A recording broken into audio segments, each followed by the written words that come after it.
most plausible theory explaining the Scorpion's untimely end. About a year after this submarine disaster, Naval Ordnance ordered a redesign and replacement of the torpedo battery that had been red flagged. So whether that was the cause or not, the search for an answer led to an improved technology that made subs even safer. Dive! Dive!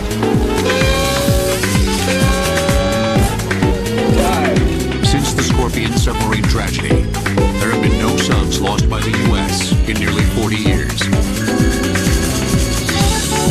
But that wasn't the case in the beginning of submarine history. The first 3 submarines enlisted into military service all encountered trouble. During the American Revolution, George Washington's forces included a one-man submarine called the Turtle. Its mission was to attach an explosive to a British warship in New York Harbor. It failed, although the submariner survived. In the American Civil War, submarines were once again called into service. The Union Navy developed a sub called the Alligator, but it never saw active duty as it was lost in transport during a storm. But by far, the Civil War's most compelling submarine story centers on a Confederate vessel. On a chilly February night in 1864, 8 men squeezed on board the CSS H.L. Hunley for a mission below the waters of Charleston Bay, South Carolina. Essentially, it was a system for its snorkel, diving planes, and ballast tanks.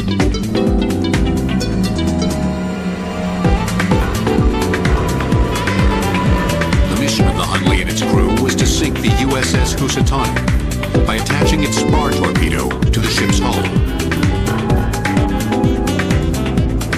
The next day, the Confederates could see the mast of the Housatonic sticking out of the water, but the Hunley never came back. Remarkably, after a 15-year quest, the Hunley was discovered in 1995 by a team of underwater archaeologists under the direction of author Clive Cussler.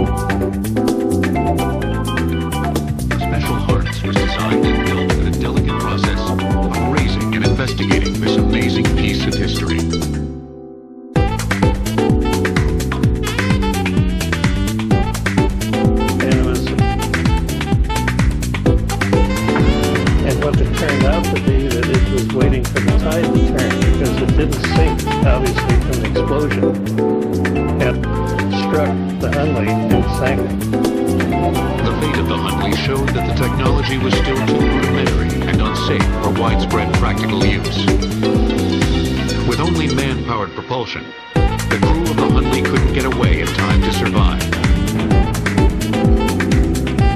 4 decades later, an inventor and entrepreneur named John Holland developed a practical vessel for the U.S. Navy that was ultimately known as the forerunner of the modern submarine. At first, steam engines were tried. While powerful, they had a drawback.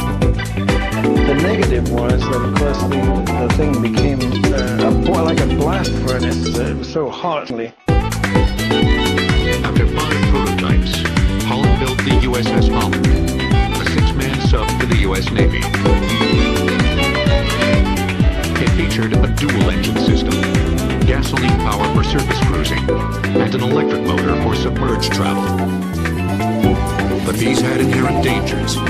For one thing, the battery for the electric motor could explode. And if seawater got into the battery, it would produce deadly corruption. Fumes from the internal combustion engines could also cause explosions. Gasoline explosions accounted for a number of submarines sinking in the early years of the 20th century. To deal with this, submarine engineers switched to diesel. Diesel is not highly volatile. Diesel is relatively hard to ignite. Still, there were many submarine disasters in the early years of the 20th century. Fire, flood, and collisions all resulted in loss of lives. When mishaps occurred, there there was no rescue technology in place. That would come only after two prominent disasters inspired a visionary commander named Charles Momsen. We now return to sub-disasters on Water Marvels. On September 25, 1925, an American submarine, the USS S-51, collided with a cargo ship off the coast of Rhode Island and went down in 130 feet of water. Commander Charles "Swede" Momsen was ordered to take his sub, the USS S-1, out to search for the crippled vessel. When he found it, he soon realized there were survivors. He knew there were people alive in there. They were banging on the hull. You could hear them.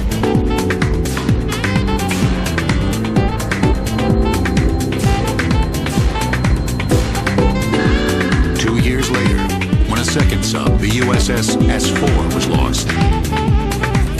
But it had new technology. It was the latest thing, and not everything was perfected. In its very first year, the USS Squalus had been refitted and was carrying out her post-refit trials off the coast of Portsmouth, New Hampshire. Its problems began with a malfunction of the main induction valve, a 36-inch opening in the hull that provided air needed for the operation of the diesel engines. Just before diving, the indicator showed that it was closed and safe to submerge. But the valve was open, and that flooded out the engine room.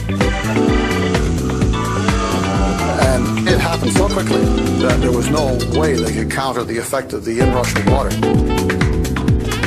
The sub was down 243 feet below the surface. 28 men died almost immediately. 33 members of the crew, however, do survive. They're in a watertight compartment, and they release a small float with a radio telephone that floats to the surface. The captain of the Squalus tells the people on the surface that his crew survives and that they need rescue. Then the phone line is cut. So these men in these three compartments were still alive. They were far below anything that any man had ever been rescued from before. They spread soda lime out on the decks to absorb CO2 in the air. The men not actually required to do something were told to go lie down, conserve energy, and conserve oxygen. And they waited for rescue to come. When the Navy finally realized what had happened, 6 agonizing hours later, a rescue party was organized under the guidance of none other than Charles "Swede" Momsen, who was flown in from Washington, D.C. His invention, the McCann Rescue Chamber, was to be utilized in an attempt to save all the surviving submariners. There were 3 compartments with air in them. And that included submarines, which were also entering the nuclear age. A nuclear-powered sub was more efficient and could remain below the water's surface longer, and therefore remain undetected for longer periods of time. With the nuclear plant, your submarine could go as long as the groceries last. That's your only limitation. That could be up to 6 months. And it stays docked. And it's fast. It added up to a war machine that could secretly get closer to enemy territory than ever before, and then launch its missiles, if it came to that. So when submarines switched to nuclear power plants, as with the Nautilus, and soon afterwards started carrying nuclear weapons, the magnitude of potential disasters increased exponentially.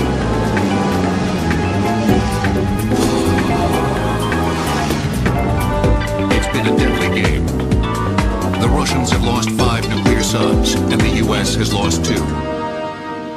In every case, all men aboard have perished.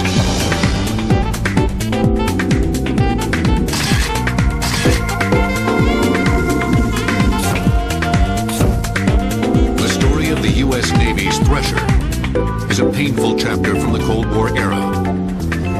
The fast attack sub was the 15th nuclear sub launched and the lead ship of the Permit class. Early in the morning of April 10th, 1963, the sub was on a test dive off the coast of Cape Cod. accompanied by the U.S. rescue ship Skylark. It was going to what's called test depth, which is the maximum safe depth that a submarine can sail at. And it was in constant contact with the surface as it went through this dive. But at one point, Thresher signaled a message that it was having minor problems. This would be the last contact with the sub. My guess would be that the people on board were working through these things, that there was probably not a lot of panic, that they were just trying harder and harder to save things until they realized that they couldn't. The Navy would later conclude that the trouble began the previous summer, when Thresher had suffered some damage to 28 joints on its piping during shock testing. Others speculated that an earlier collision with a tugboat was another possible culprit. In either case, during Thresher's dive to test depth, a joint on a small pipe began to let water in, which immediately shorted out some electrical controls, which controlled the nuclear reactor. And when that shorted out, the reactor shut down. Out of power, the sub could no longer communicate with rescue ship Skylark. At this point, it began to sink. Submarines work like airplanes. As they move through the water, they have a certain buoyancy that helps them keep up. When they lost power, it started sinking. And it was already at test depth, the maximum safe depth.